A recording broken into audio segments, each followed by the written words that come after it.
One of my very first sporting heroes was Gary Carter. He stood right here many times behind home plate at Olympic Stadium. The Alouettes, of course, are housed here at Olympic Stadium. They play at Molson Stadium, where we'll be on Monday for the Eskimos and the Alouettes. And Dave, it's a big, big game for these two clubs.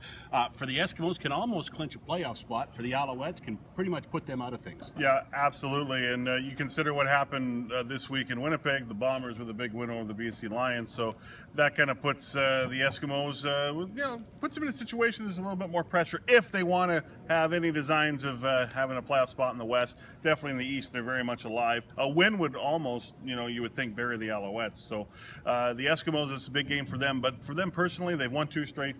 3 straight means they're on a roll and they got things turned around. Yeah, they're starting to get that swagger back that I think we saw a lot of late last year. It was a very, I don't want to say light practice, but last year during the Grey Cup run, this was a very loose team in practice. They got their work done, and obviously what we saw, they won the championship. So it doesn't mean that they were sloughing off and they weren't doing their work, but it looks like they got that confident, loose swagger about them, and that's exactly what we saw when this team won the Grey Cup last year in 2015.